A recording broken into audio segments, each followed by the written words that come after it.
The twin suns of Virella rose over a city of crystal towers, bathing everything in gold and silver light. From the outside, Virella was a peaceful paradise. Rivers wound through green gardens, skies were filled with gentle flying creatures, and the people of Virella, the Virellans, lived without fear of war. That peace ended in a single day. The Kreth Dominion came without warning. They were not a species known for mercy. Their ships were black like oil, shaped like the teeth of some huge predator, and they moved in perfect formation. Their arrival in the outer reaches of the Vireland system sent panic through every city. Inside the Great Council Hall, 12 leaders sat around a long table of glass, their faces pale. Holographic images of Kreth ships hung in the air above them. "The Dominion has already taken 2 of our outer colonies," said Councillor Rail, his voice shaking. "Our defense fleets are gone. We cannot stand against them." Councillor Marin, the oldest of them all, tapped her claws on the table. "We must send a call for help," she said. "Every allied world must know what is coming." There was a moment of silence. Everyone in the hall knew the truth. Help might never arrive. The Kreth moved quickly, striking before any proper defense could be made. Still, doing nothing meant certain destruction. The council leader, Thalin, finally spoke. "Send the distress signal. Use the universal code. Make it clear. We will not survive without aid." In the communications tower above the city, engineers worked fast. A massive transmitter pointed toward the stars, its plates glowing as it gathered power. The signal they prepared would travel across the galaxy, bouncing through relay stations and communication arrays until it reached every listening ear. When the moment came, the operator pressed her hand to the final control. A deep hum filled the air as the message left the tower and rushed into space. "To any and all who hear this," the signal began, "this is Virella. We are under attack by the Kreth Dominion. Our defenses are lost. Civilians are in danger. We beg for aid." The words repeated, over and over, as they streamed into the void. Days passed. They received polite replies from some neighboring systems. "We regret to hear of your situation," one message said. Another offered thoughts and sympathy, but no warships. The truth was clear. No one wanted to fight the Kreth. On the 4th day, the Kreth fleet moved deeper into the system. They took a mining moon, destroyed its habitats, and left nothing but smoking ruins. In the council chamber, fear was turning into despair. "No one will come," said Councillor Rail. "We must negotiate surrender before they reach the homeworld." Councillor Marin's eyes burned. "And give our people to the Kreth as slaves? Never." "They will take us as slaves anyway," Rail shot back. Thalen lifted a hand to stop the argument. "Wait." His voice was quiet, but it carried a strange note. "We have received another message." The holographic projector flickered. To life. On it appeared nothing but a line of text. It had no identification, no symbols, no signature. Just 3 words. "We are coming." The words pulsed once, then vanished. The council stared. "That could be anyone," said Marin.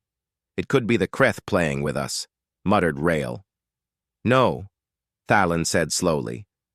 "The signal came from far beyond Kreth space, from a region I have only heard in old traders' tales, the Deathworld sector."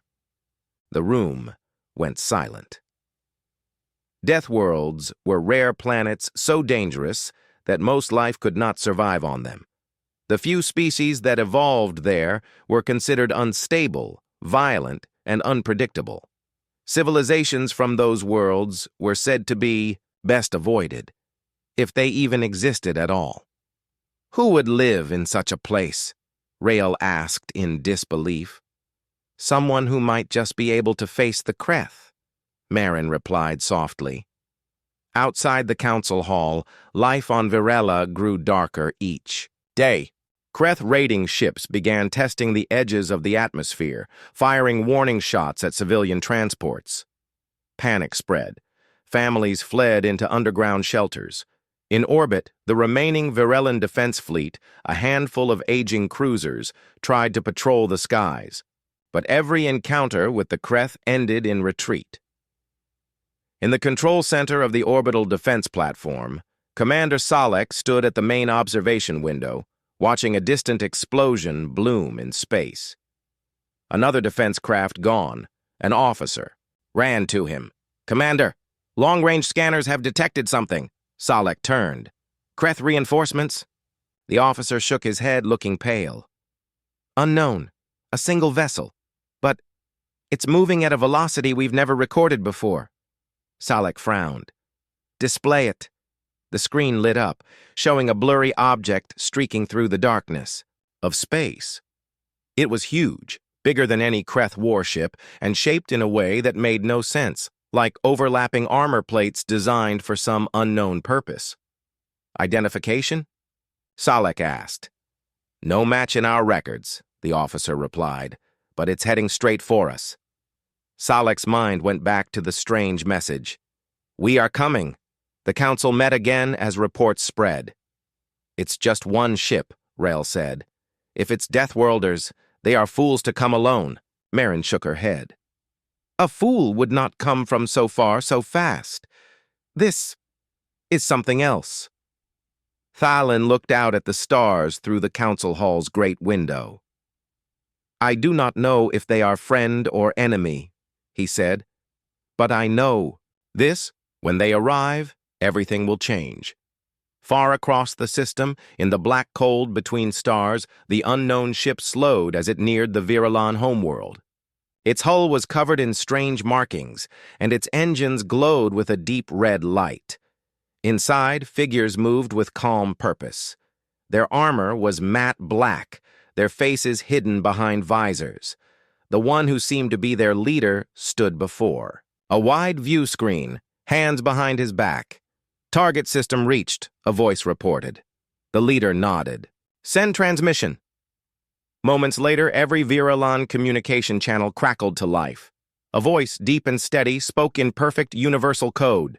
"Attention! Civilians evacuate! Combat will commence!" The message repeated twice, then cut off. On the surface of Virella, the people looked to the skies, fear and hope twisting together in their hearts. Whoever these strangers were, they had come. The Virellan homeworld was quiet that night. Too quiet. The streets, once filled with music and soft light, were empty. Families huddled in underground shelters. Even the skies were dark. Civilian ships had been grounded to avoid drawing Kreth. Fire. In the orbital defense station, Commander Salek stood before the main display, eyes locked on the incoming vessel. "Update," he ordered. An officer's hands danced across the console. "Object is decelerating. Still no match in our database. Size, massive, at least twice the length of a Kreth battleship. Armor density, unreadable. It's thicker than anything we've seen." Salek studied the blurry outline of the ship. "Still just one?" "Yes, sir." Another officer hesitated before speaking. "Commander, some of the crew are saying this must be a Deathworlder craft." That word, Deathworlder, hung in the air. No one wanted to say it too loudly. In the council chamber, the tension was sharp. Councillor Rael paced back and forth, his tail flicking nervously. "I will say it again. This could be a Kreth trick. They send a fake signal, make us hope, then crush us harder when the hope dies." Marin shot him a glare. "You think the Kreth would waste resources on theatrics? They already know we can't resist them." Thalin, the council leader, sat still, watching the live feed of the unknown vessel. "If it is Deathworlders," he said slowly, "then we must decide if they are friend or foe. History does not speak kindly of species from those planets." "History also says they survived the impossible," Marin replied. No one could argue with that. Beyond the orbit of the outer gas giant, the Kreth Dominion fleet was tightening its grip.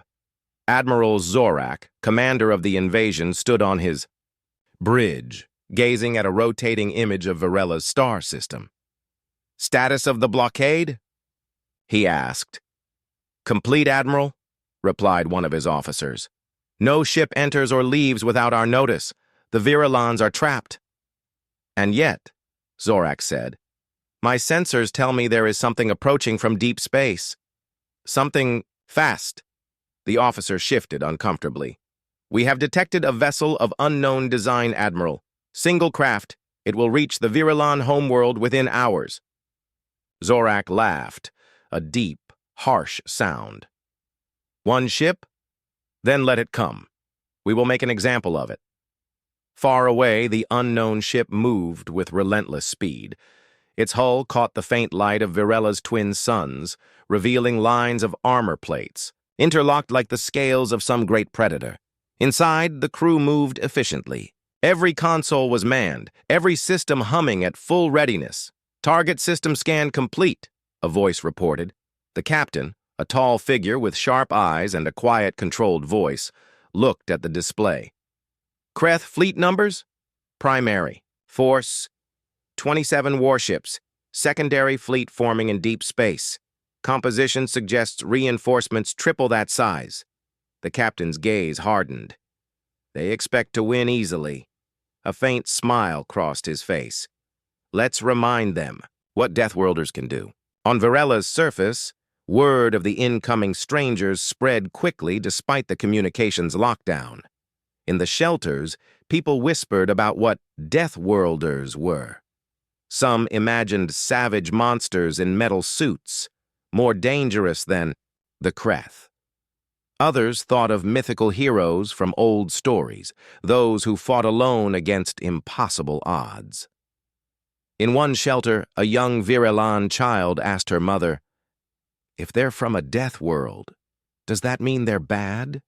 The mother hesitated, then said, "It means they've had to fight for every breath they've ever taken. Maybe that makes them dangerous, but maybe that makes them strong." Hours later, the unknown vessel reached the outer orbit of Virella. From the defense station, Commander Salek watched it drop out of faster-than-light travel with a controlled precision that made his spines rise. The ship didn't drift or wobble. It stopped exactly where it meant to. "They're hailing us," an officer said, almost whispering. "Put them through." The screen flickered to life. A figure appeared, humanoid, but different from any species. Salek had seen. The face was partly hidden behind a dark helmet, the eyes sharp and unblinking. The voice was deep, carrying a tone that left no room for doubt. "Virella, we received your signal. We are here to fight the Kreth. Evacuate non-combatants." Immediately, Salek felt a shock. They spoke as if the outcome was certain. Not if they could fight, but that they would fight. Before he could respond, the image vanished. News of the message reached the council instantly. Rael was furious. "They order us? Without permission? Who do they think they are?" "Someone who came when no one else did," Marin replied coldly. Thalen raised a hand. "We will cooperate, for now. If they can fight the Kreth, they are our only chance." Out in space, the Deathworlder ship turned toward the Kreth blockade. It did not hesitate. On the bridge of the Kreth flagship, Admiral Zorak sneered. "Signal. All ships, destroy the intruder." The Dominion fleet moved as one, forming a wall of firepower. The Deathworlder ship didn't slow. It cut through the first wave with a speed the Kreth could barely track. Plasma fire rained down on it, but the strange armor seemed to drink the energy instead of shattering. Then the return fire came. Every shot from the Deathworlder vessel was precise, punching through Kreth shields like they weren't even there. One battleship exploded in a burst of white light. Another broke in half, its engines scattering into the void. From the Virelan defense station, Salek and his crew watched in stunned silence. They're "They're tearing them apart," one officer whispered, but even as the Kreth line broke, long-range sensors began to beep. Another fleet, larger than the first, was entering the system from the far side. The real invasion force had arrived. Salek's stomach turned cold. "How many?" The officer's voice shook. "At least 70 ships." The Deathworlders had fought brilliantly, but now they were outnumbered nearly 4-1. In the council hall, panic returned. "We are finished," Rael said. "Even they cannot win against this." But Marin's eyes stayed on the live feed, where the lone Deathworlder ship was already changing course, turning toward the new threat. "They're not running," she said quietly.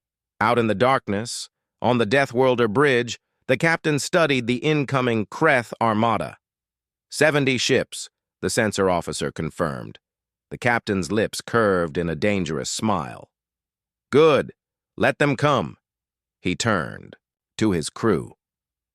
"We'll show them what happens when you corner something that has survived a death world." The order went out. Engines roared to life. The second Kreth fleet emerged from hyperspace like a tidal wave of black metal. 70 ships, battleships, cruisers, carriers, forming an endless wall that blocked out the stars. Their engines burned with a deep red glow, and their weapons hummed with killing energy. From the orbital defense station, Commander Salek stared at the sight in silence. The first Kreth fleet had been terrifying enough, but this was doom. They'll crush the Deathworlder ship in minutes, and Officer muttered, but Salek's eyes stayed on the single strange vessel. It had taken down half the first Kreth fleet without slowing. Now, instead of retreating, it was turning to face the new threat head-on. On the bridge of the Deathworlder ship, the crew worked in calm coordination. No one shouted, no one panicked. The captain stood at the center, hands clasped behind his back. "Enemy formation?" "Standard Kreth wedge," reported the tactical officer. "They'll try to split us and hit from both sides." "Good," the captain said. "They'll think we'll try to break away. We won't." He gave the next order without hesitation. "Engage all forward batteries. Helm, straight at their center." The massive ship surged forward, its engines flaring bright. The Kreth Admiral, Zorak, watched the Deathworlder vessel approach and laughed. "One ship dares to challenge us? We will swat them from the stars." "Admiral, one of..." his officer said uneasily. "The speed and shield strength of the vessel are unusual." "Their weapons, they will be dust in moments," Zorak snapped. The Kreth fleet unleashed their opening barrage. Dozens of plasma bolts streaked through the void, slamming into the Deathworlder ship. And nothing happened. The armor absorbed, the energy, glowing briefly before returning to its cold black sheen.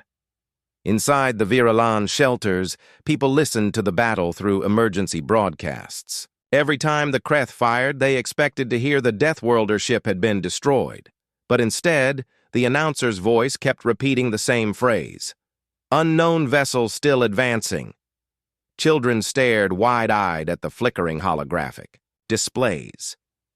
Elders shook their heads in disbelief. The Deathworlders returned fire. Bright streaks of kinetic slugs and concentrated beam weapons cut into the Kreth formation. One slug punched through the forward section of a battleship, tearing it apart in seconds. Another beam sliced through 2 cruisers at once. The Kreth fleet faltered. The captain of the Deathworlder ship leaned toward his weapons officer. "Target! They're carriers. Take their fighters out of the fight before they can swarm us." "Aye, Captain. 3 shots. 3 carriers gone." Kreth fighters spilled into the void, leaderless and confused. Commander Salek gripped the edge of the defense station's console. They're cutting them apart," he said, hardly believing his own words. One of his officers stared at the readouts. "Commander, they aren't just winning. They're hunting them. Every shot is killing, not warning. It's like they've fought the Kreth before." Salek's spines bristled. Or something worse. On the Kreth flagship, Admiral Zorak's laughter was gone. His jaw tightened as he watched another of his warships explode. "Bring all ships forward! Surround them!" he barked. But surrounding a Deathworlder vessel was not the victory he imagined. The captain had been waiting for them to close in. "Now," the Deathworlder captain said. The ship spun, thrusters firing in perfect precision. It slipped between two Kreth cruisers, tearing both apart with point-blank shots, then darted into the blind spot behind the Kreth wedge.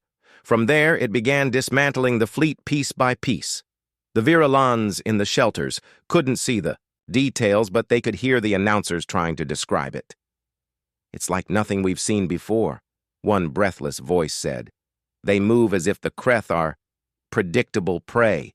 Every time the Kreth shift, the Deathworlders are already there." For the first time in days, hope began to stir in the hearts of the Virelan people. But then the Kreth flagship unleashed a weapon the Deathworlders hadn't seen yet. A massive pulse of ion energy rippled outward, draining power from anything it touched. The Deathworlder ship shuddered as its lights flickered. "Shields holding at 60%, reported the engineer. "We can take maybe 2 more of those." The captain didn't hesitate. "Then we don't give them the chance. Prepare boarding. Teams." The bridge crew exchanged quick glances. Boarding? In the middle of a fleet battle? But they didn't question it. Orders were orders. Within minutes, heavily armored Deathworlder Marines were loading into dropships. Their armor was thick, their weapons brutal and efficient. They moved with the ease of soldiers who had faced worse odds before. The dropships shot across the void, weaving between Kreth fire and slammed into the side of the flagship. Explosive charges blew open the hull. The Deathworlders poured inside. On the flagship, chaos erupted. The Kreth were large, strong, and used to overpowering their enemies.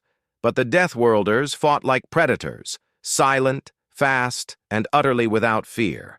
Blaster fire echoed in the corridors. Kreth warriors fell, one after another. In the command chamber, Admiral Zorak stood with his personal guard.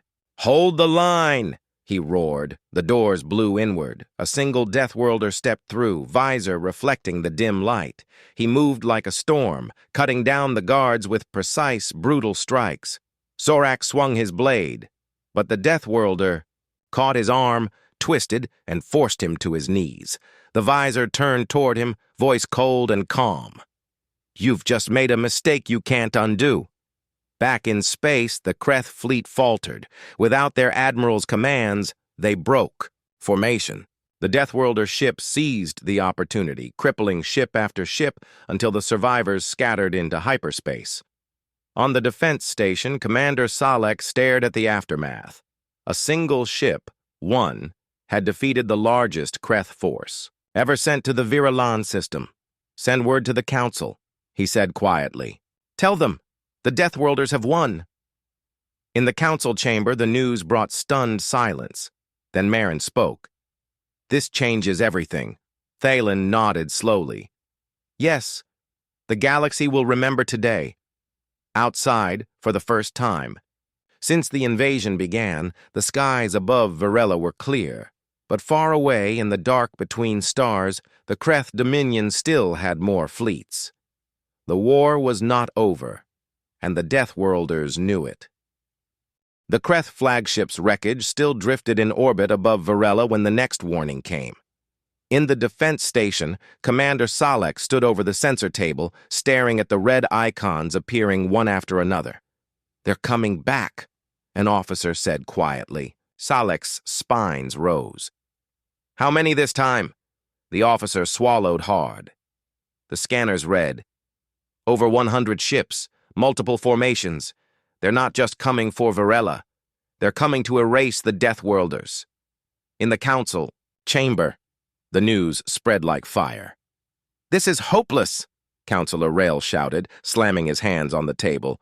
"We've seen what they can do, but even they can't fight this many ships." Marin's voice was sharp. "Would you rather surrender to the Kreth now? They'll burn our cities and enslave our people." Thalen, calm but tense, looked at the live feed of the Deathworlder ship. "We'll let them speak for themselves."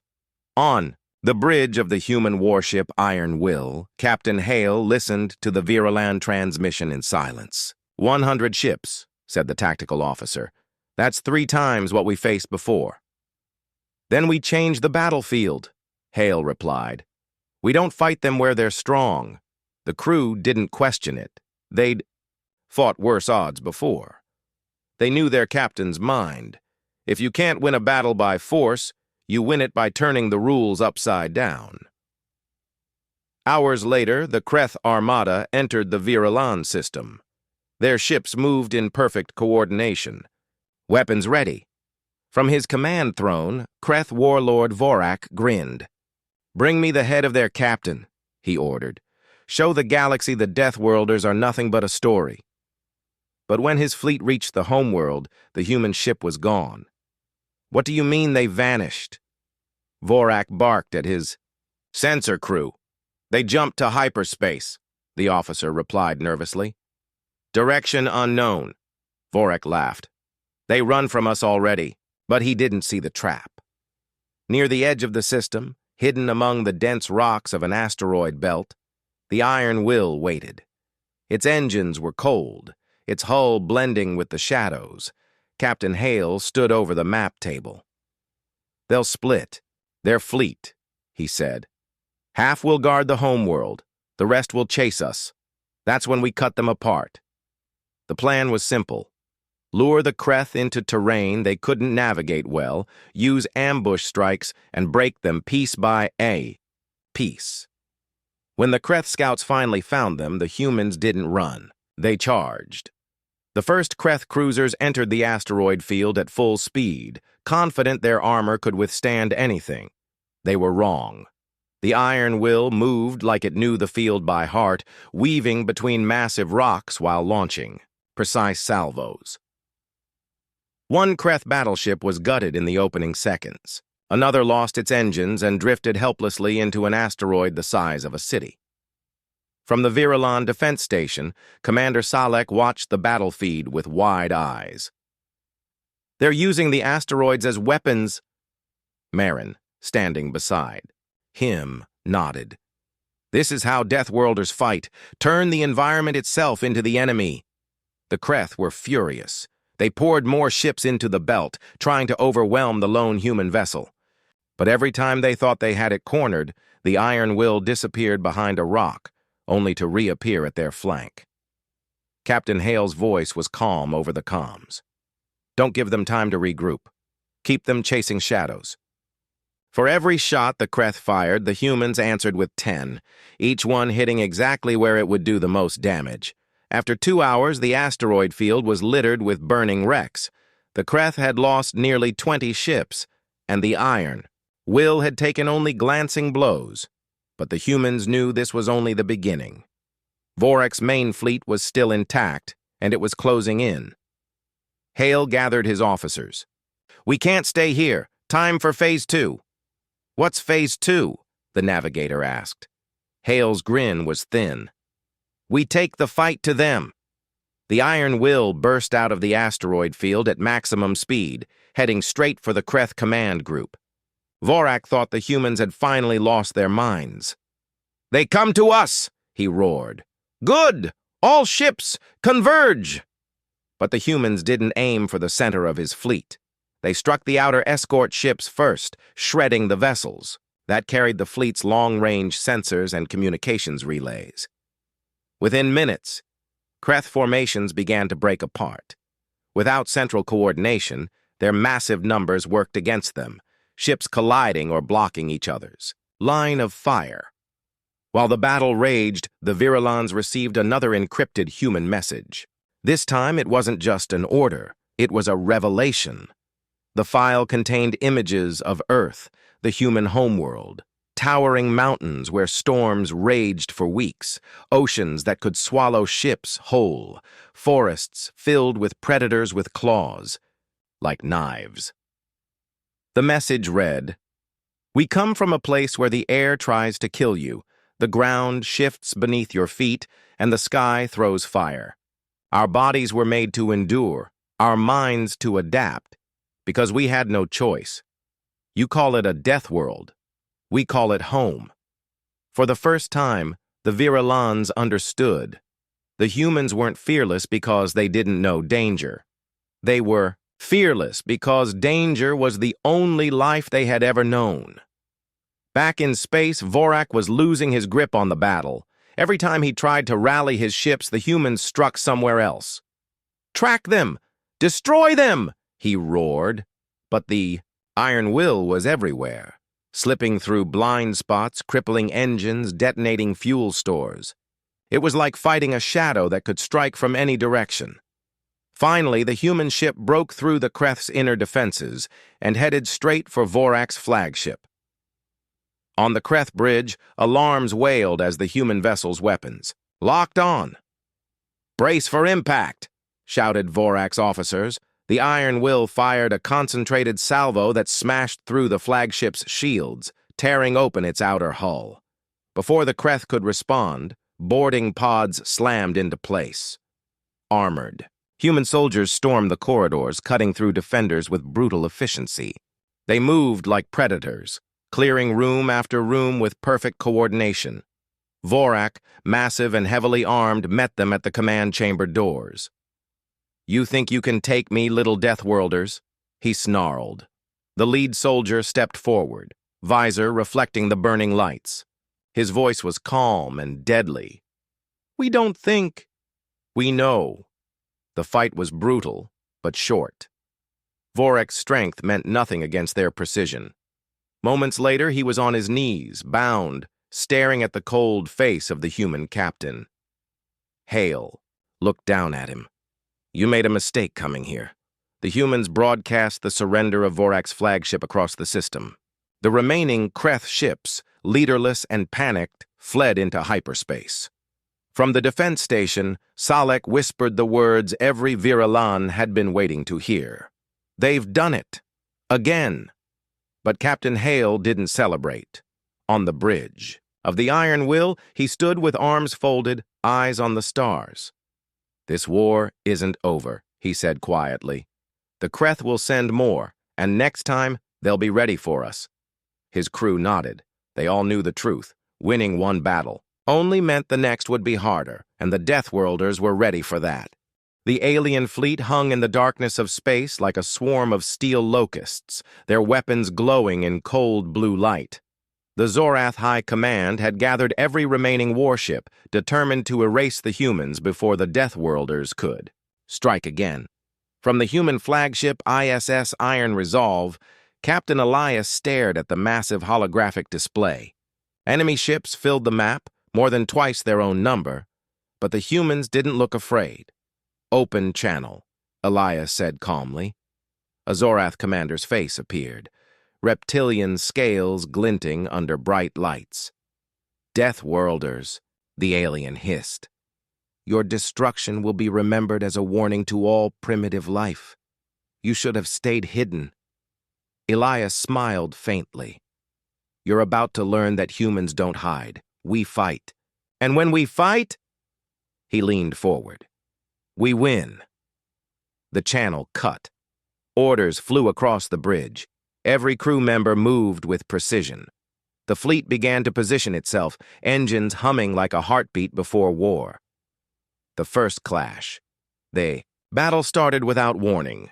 The Zorath fleet fired first, their beams slicing through the void. Human ships dodged and countered with railgun slugs and missile storms. From orbit above the contested planet Velar Prime, explosions painted the darkness with streaks of fire.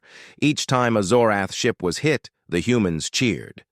But they didn't cheer for long. A massive Zorath dreadnought appeared from hyperspace, bigger than any human vessel. Its forward cannons lit up, tearing through 2 human destroyers in seconds. On the bridge of the Iron Resolve, alarms screamed. "They're targeting the carrier group," a lieutenant shouted. Elias didn't hesitate. "Bring us between them." The helmsman turned, shocked. "Sir, if we do that, we'll block their line of fire. Do it." The Iron Resolve surged forward, placing itself directly in the dreadnought's path. The ship shuddered under the first blast, metal groaning, but its shields held. Deathworlder tactics. The Zorath had expected humans to fight like most species, carefully avoiding direct damage. But Deathworlders had grown on a hostile planet, where survival meant taking risks others wouldn't dare. In space, that meant close-quarters combat. Human frigates darted forward, skimming dangerously close to enemy hulls. They fired point-blank, slipping past shield generators where armor was weakest. Marines in exo-armor launched boarding pods, slamming directly into enemy ships. Inside, they fought through narrow corridors with brutal efficiency. One Zorath officer screamed into comms, "They're inside the ship! How did they—" Static. By the time reinforcements arrived, the humans had already disabled key systems and detonated charges, leaving the vessel adrift.